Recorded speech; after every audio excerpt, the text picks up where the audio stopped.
Mother died around my 5th year, in the winter that followed the festival of harvest.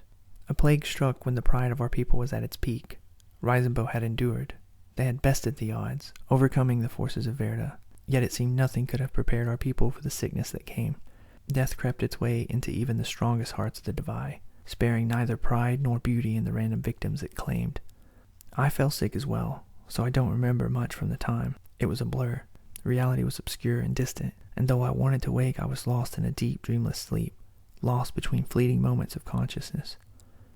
I never got to say goodbye to my mother, and perhaps that was for the best. One day the darkness simply left me, and I awoke to a world without her. It all seemed like some terrible dream, and I wanted so badly to wake from it. But each morning I woke alone, my father crouched over the coals with wide, staring eyes. He slept little, if at all.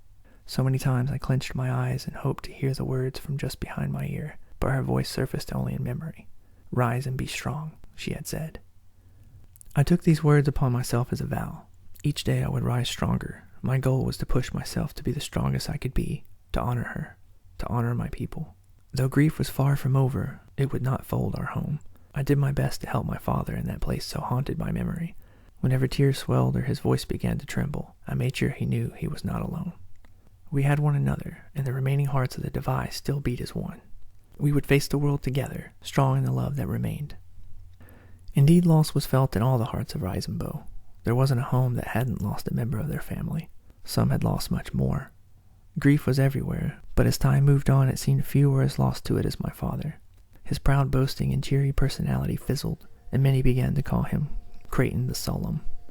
Many years passed, and in time the growth of the remaining Divide saw prosperity and strength return to our people, as together we did our best to move beyond the pain of loss. After all, our loved ones had returned to the Great Mother, their ashes carried upon the gentle currents of the Wellspring to meet the churning depths of the Purge. Surely it met with some distant sea, as surely their spirits met with peace, knowing their legacy lived on. The Divide would endure. Together, Father and I worked harder than ever. The pain of grief became fleeting, buried beneath the weight of duty and purpose. The labors of our days became the central focus of all. Reisenbo was unified in this service. United, we shared in filling the task left behind, and in time the void became less obvious, less painful, the days more fulfilling. Our people grew stronger still.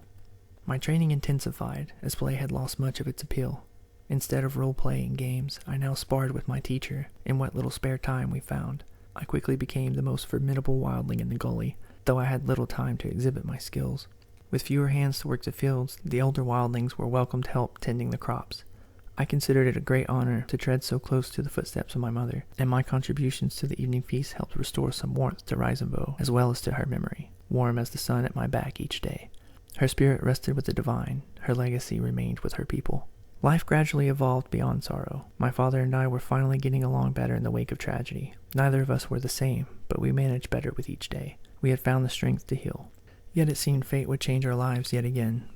During my 9th year, the hunting party encountered an unusually aggressive beast. A ferocious and capable predator known as the Hatul stalked the tall grasses of the plains. Uncontested as the apex predator of the field, these large, sleek, cat-like carnivores could easily overpower a man, with sharp fangs set in crushing jaws and razor-sharp claws powered by solid, rippling muscle.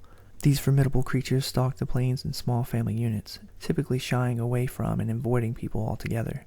Yet this particular beast stalked along the edge of the shaded fields, alone and brave in the presence of our hunters. At first it kept its distance, snarling and pacing just out of the range of their arrows, as if it recognized the weapons.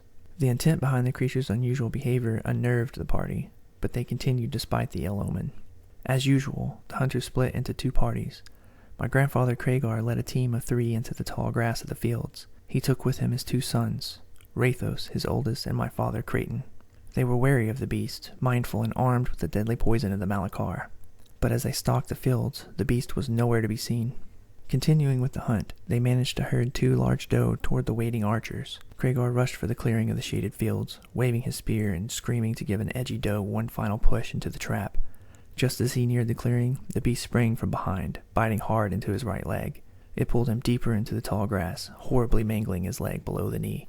He struggled to fend off the creature. Having lost his spear in the attack, he reached for his knife. As he moved to stab the creature, it quickly backed from his reach and in a snarling rage turned to Rathos, the first to arrive at his father's aid.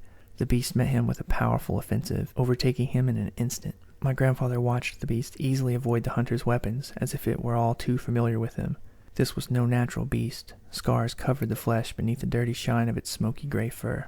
My father had not been far behind, and he met the beast with his spear ready. He struck true, driving his weapon deep through the creature's left flank as it mauled his older brother. The beast toppled to its death, my father's spear piercing it through.